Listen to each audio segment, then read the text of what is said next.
Hey everyone, welcome back to Behind the GM Screen. I'm Richard from Grey Wizard Gaming, Sakura Draven? and we are talking about some of our worst mistakes as game masters. We started just talking about it, and I was like, we just need to record it because There's some stories. there's some stories, and I think if we know a lesson we learned, I think we should share it so that if people find themselves having made the same mistake, maybe they don't or can fix it.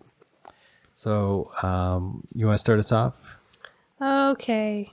Well, I killed 2 players in the first session in the first combat because I put far too many hunters against them because I didn't understand combat balance at all and outright murdered them. They were not happy about it. Combat's always been my weakest point as a GM. So that is, I would say that's a weak point of the White Wolf system. Yes. Things can go real bad real quick, unexpectedly. On the other hand, players can kind of get a god complex where they start, because they build the characters well, they learn how to use the system, and pretty soon they're just kind of trampling through the story, and you're like, this isn't how the characters would behave. Yes. I've also given characters too much power. Been too generous with things right out the gate, and then I end up with a party that can trample through just about everything I can throw at them. And again, combat even to this day is a weak point for me. I at least feel like I don't run a good combat scenario. So it's always something that I'm trying to improve upon. I mean, I'm not against outright murdering god complex characters, but you really shouldn't. You definitely, like, I'm a big believer that every death should be meaningful. Yes. And it shouldn't be an accident. Like you, in some other games, not D&D and not White Wolf, but some other games, you have to kind of put it on the line. You have to say, hey guys, I believe this is a pivotal moment, and I want to put it on the line that characters can die, Yes. but also the villain can die. Yes. Otherwise, the villain's going to run away, and the characters can run away.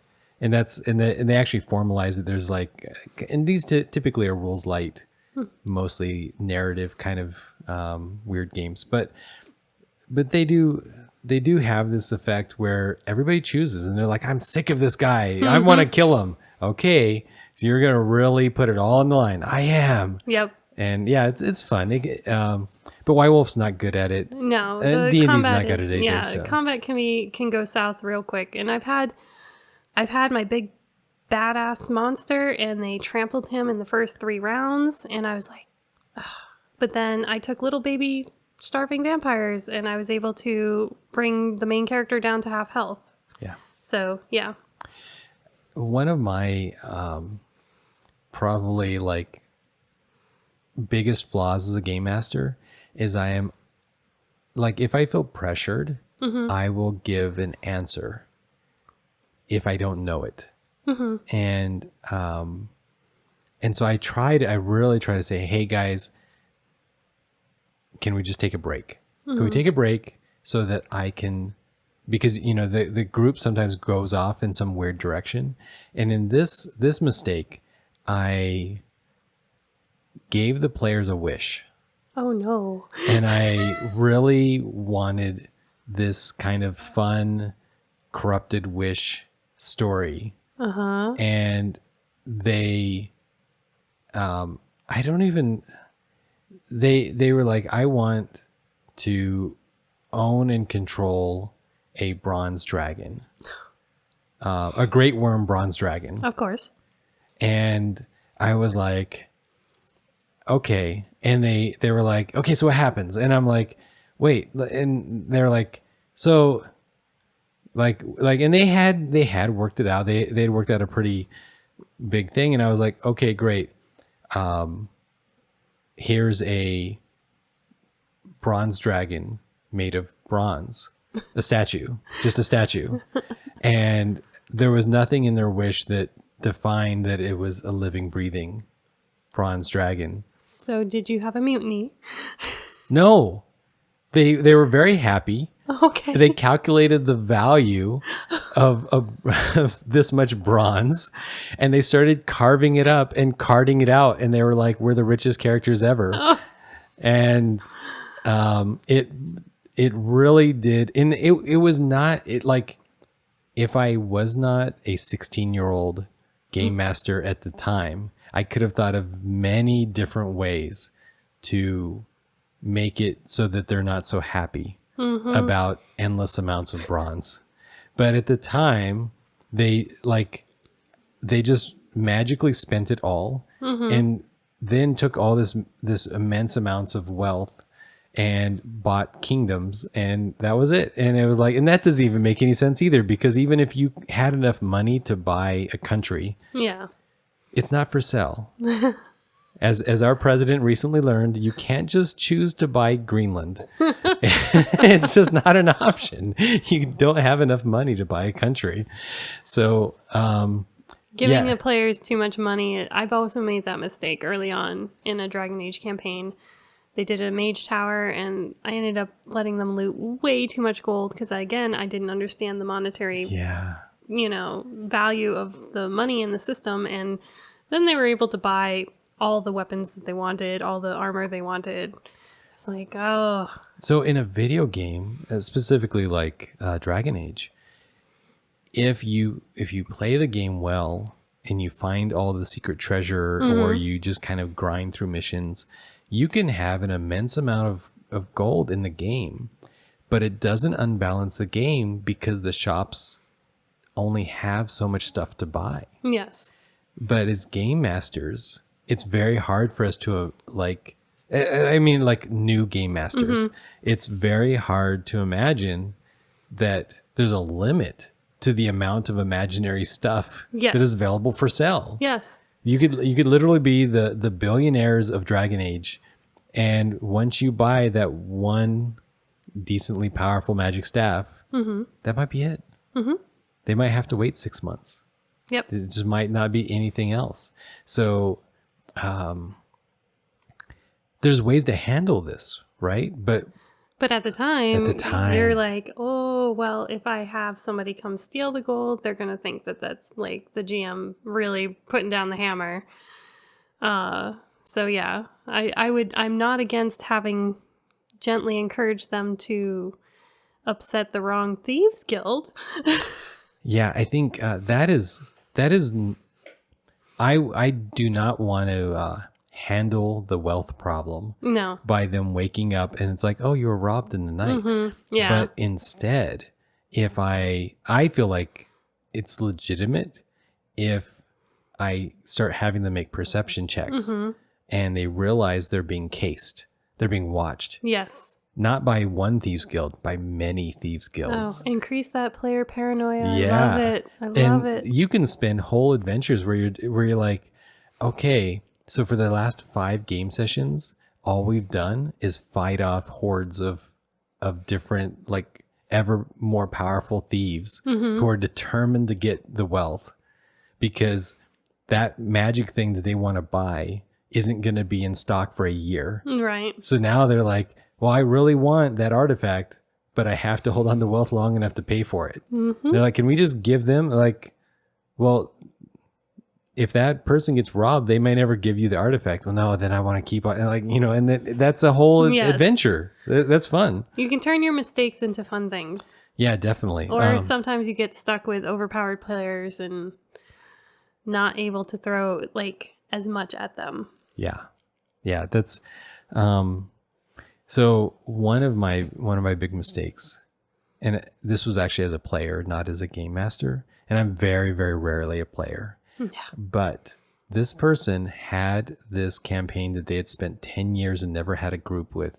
And they built this immense, crazy dungeon of just levels and levels and levels of dungeons and whatever. And it was, there was no story per se, very little story per se.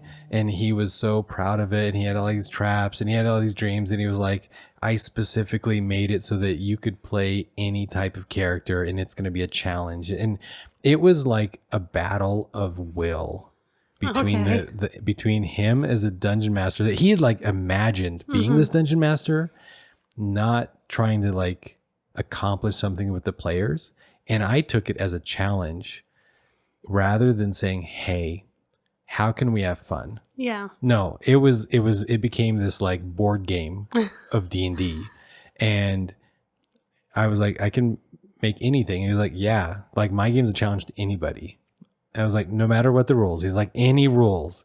And I was like, so I can use the 2nd edition Psionics Handbook with the Dark Sun expanded rules for psychics. Yeah, like no problem. Like my thing is a challenge no matter what. And I'm like, okay. So it took me one session to make him like quit in despair. Oh. And that was not the You point. discouraged It was a not the point. It was like, Game I Master, know, you're a terrible person. I am. So it was a really, really bad mistake on my part. I made a psionicist who used a variety of powers to create wormholes to the sun, which is just incinerate anything that was standing on the other side of the wormhole. It was ridiculous. It just, honestly, it was above and beyond crazy, which is why as a game master, you have to be willing to say, no, Yeah. you like this campaign is not ready for your Mage the Ascension character, or it's not ready for your psionicist who can open wormholes into the sun. It's just, yeah. Yeah, it's hard to say no as a GM.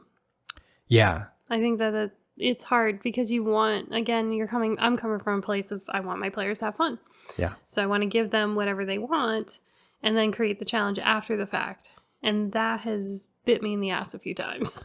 Yeah, I've definitely like, for me, I have certain concepts, certain characters. I love Dris Do'Urden. I love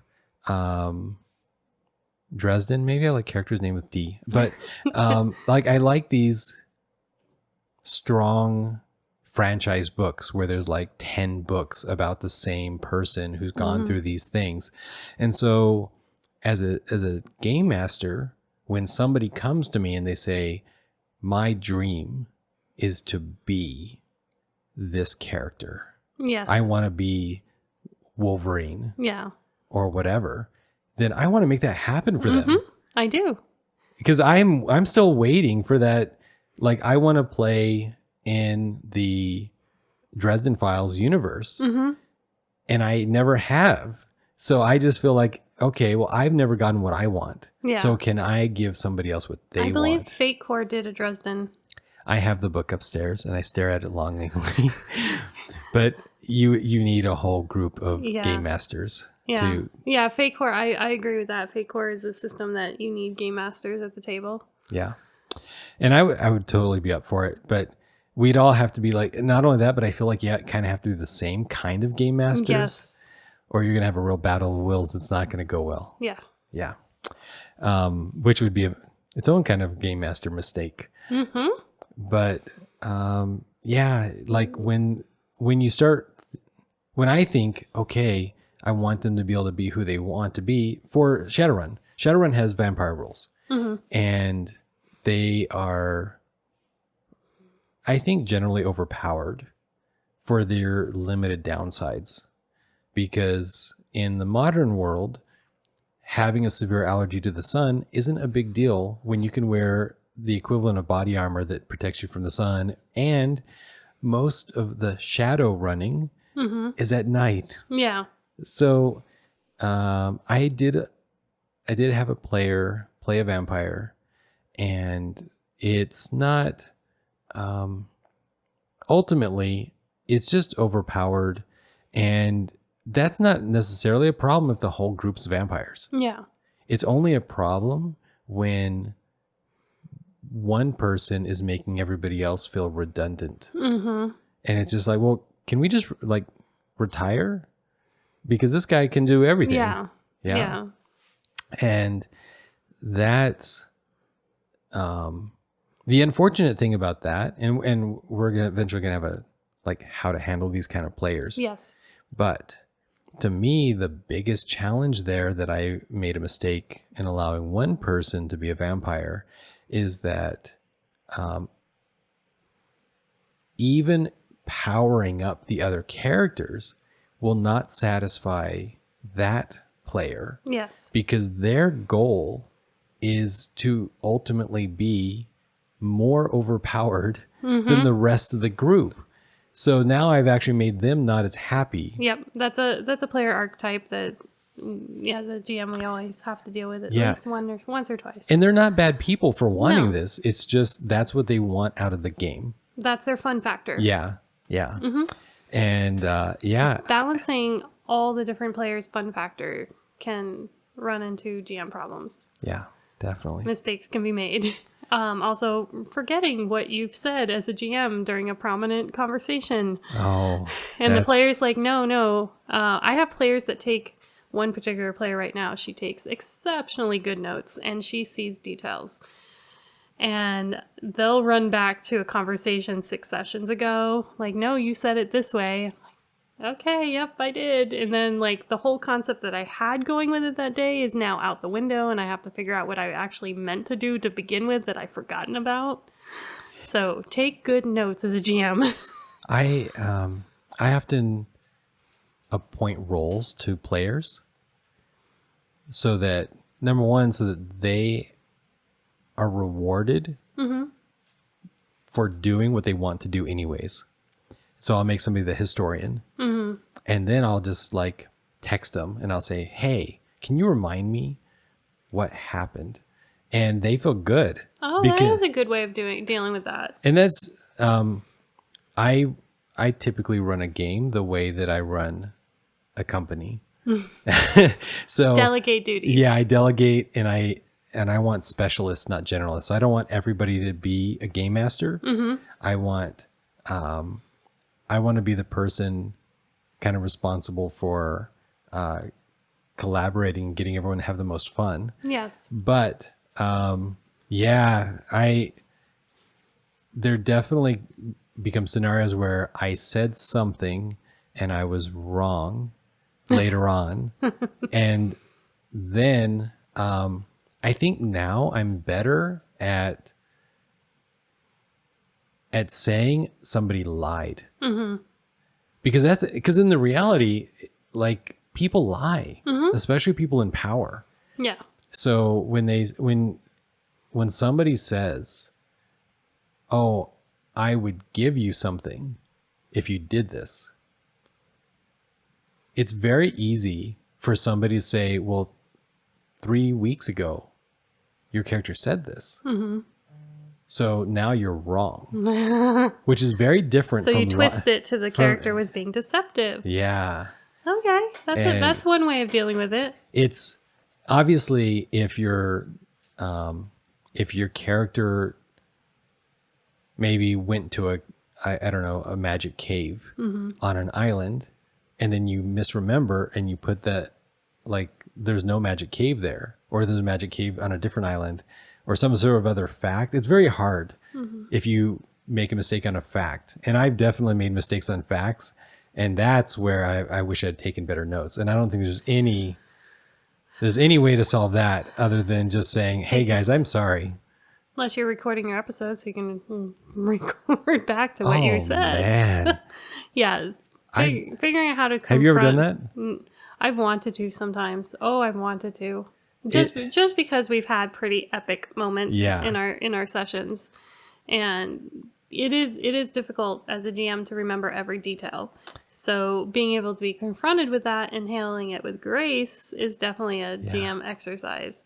There's sometimes though that I don't strong arm the players, but if it was a strong intention and I already have 6 other things in the background that this is leading to, then I'll say, GM prerogative. Right now, this is how we're going with it. Yes, I recognize my mistake, but I've got things in the pot. Yep. So GM prerogative is I will rarely use it, but I'll say it and be like, this is what we're doing. I made a mistake, but I've got a direction I'm trying to send you to. Yeah. Which is, I think, a very honest conversation with the group. Yeah. Right? Is both ownership, but also it's going to be worth it, guys. Yeah. Stick with me here. Right? So, yeah, I think we all make mistakes, but handling with grace. That's a great exercise. We need a whole episode just about that because those humbling GM moments. Yeah. All right, that's perfect. I'll write that down. All right. Any other mistakes we want to go over now? Like I said, my biggest ones are combat either overpowering or underpowering, and then my epic combat doesn't come to the vision I had. Remembering what you've done. Yeah. For me, it's being rushed in the snap judgments. Yeah. Yeah, that's just it's something I've tried to really get better, both in personal life, business life, and game life, is being willing to say, hold up, I need a few moments. Yeah, I need GM break. Yeah. That's definitely a key thing to utilize. I think it solves probably 80-90% of all problems in life. Yes, sometimes you need a moment to stop. Yeah. Yeah, I agree with that. How to handle your GM mistakes. There we go. All right, everyone. I think we should end it here. Okay. All right. Make sure to comment on this video on Behind the GM Screen. Tell us your mistakes. Yeah. Share with us your stories. And with that, bye, guys. Bye.